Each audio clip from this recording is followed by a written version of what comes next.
너는 기도할 때 내 골방에 들어가 문을 닫고 은밀한 중에 계신 내 아버지께 기도하라. 은밀한 중에 보시는 내 아버지께서 갚으시리라. 오늘도 여러분들과 함께 마태복음 6장 6절의 말씀으로 예수님께서 산상수훈으로 주셨던 말씀을 함께 묵상해 보려고 합니다. 너는 기도할 때에 내 골방에 들어가 문을 닫고 은밀한 중에 계신 내 아버지께 기도하라. 은밀한 중에 보시는 내 아버지께서 갚으시리라. 기도에 대한 이야기를 하면서 먼저 우리들이 알아야 될 것이 있다는 생각을 합니다. 하나님이 어떤 분이신지 하나님의 속성을 아는 것이죠.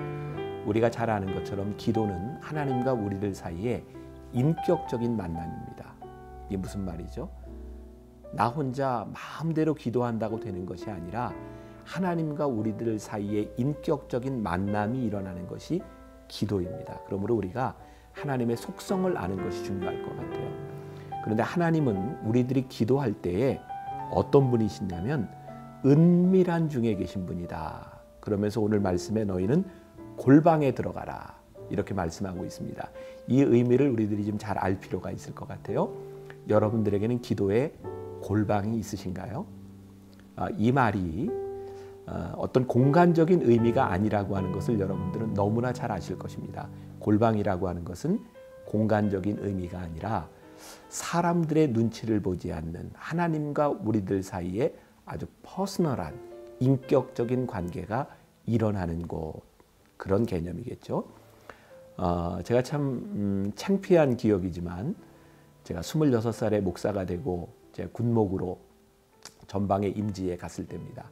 남들은 참 축복이라고 이야기를 하는데 저희 지휘관이었던 연대장 믿음이 참 좋은 분이었고 저희 교회 사단장도 믿음이 참 좋은 분이었습니다. 이 두 분은 다 군생활을 마치고 지금 목사가 된 분들입니다. 근데 목사인 저는 그분들 때문에 그렇게 행복하지 않았던 것 같아요. 왜냐하면 이분들이 예배 시간에 빠지지 않고 늘 예배 시간 앞자리에 앉아 있는데 그게 저를 참 힘들게 했습니다. 왜냐하면 저는 설교를 할 때마다 지휘관들이 의식되었기 때문입니다. 그때를 생각하면 지금도 제가 참 창피합니다. 어떻게 목사인 제가 지휘관이 있을 때 설교하는 마음과 병사들이 있을 때 설교하는 마음이 틀렸을까? 아마 바로 이 말씀이었던 것 같아요. 골방으로 들어가라. 기도할 때에, 우리들이 신앙생활을 할 때에 우리들이 아무도 보지 않는 하나님과 우리들의 아주 퍼스널한 관계 가운데 우리들이 그것이 정립되지 않으면 그것이 올바른 믿음이라고 할 수 없을 것 같아요. 성경에 보면 하나님께서 여러 사람을 만나 주셨습니다. 그 중에 하나가 모세입니다. 모세가 호렙산에서 하나님을 만납니다. 양을 치다 아무도 없는 곳에서 하나님이 그를 부르셨어요. 여러분 한번 생각해 보세요. 모세가 지도자가 되는데 하나님이 모세를 부르시는 그 장면을 모든 사람들이 다 보았다면 모세에게 얼마나 큰 권위가 생겼겠습니까? 근데 하나님은 모세를 그렇게 부르시지 않았습니다. 아무도 없는 곳에서 퍼스널하게 모세를 부르셨어요. 여러분 엘리야를 아시죠? 엘리야가 탈진되어서 그가 죽고 싶은 마음을 가지고 이렇게 떠나 있을 때 그가 하나님을 만납니다. 광풍 속에서도 모래바람 속에서도 보이지 않던 그 하나님이 세밀한 음성 가운데 엘리야에게 들리고 보여집니다. 예수님께서 오병이어의 기적을 행하실 때 수많은 사람들이 먹을 것이 없어서 웅성웅성할 때 예수님이 기적을 행하실 때 뭐라고 말씀하셨는지 아세요? 다 자리에 앉으라고 말씀합니다.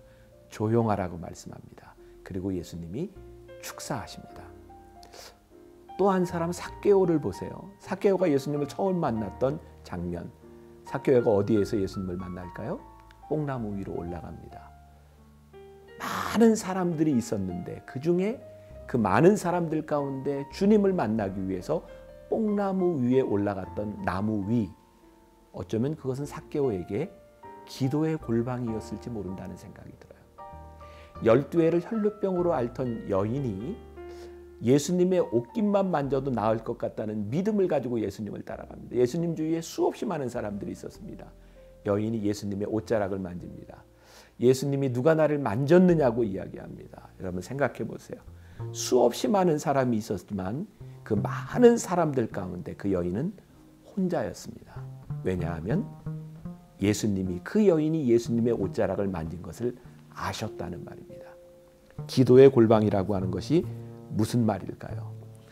우리들이 누구도 의식하지 않고 하나님만을 의식할 수 있을 때 우리는 기도의 골방으로 들어갑니다.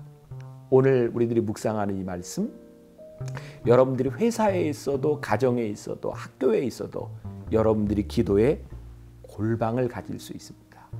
왜냐하면 기도의 골방은 공간의 문제가 아니라 관계의 문제이기 때문입니다. 사랑하는 여러분, 오늘 이 시간 여러분들의 기도의 골방이 어디인가요? 이 수없이 많은 군중들 가운데 내가 예수님의 옷깃을 만지는 그 순간이 언제일까요? 그 순간에 예수님이 우리들에게 말씀하실 겁니다. 누가 나를 만졌느냐? 그 순간 예수님과 우리들 사이에 아주 친밀한 관계가 시작되는 순간이기도 합니다. 사랑하는 여러분, 오늘 하루 여러분들의 기도의 골방에 들어가십시오. 그리고 아주 개인적으로 깊은 기도의 골방에서 주님을 만지십시오. 주님께서 여러분들의 삶의 해결자가 되시고 여러분들의 삶의 대답이 되어 주실 것입니다.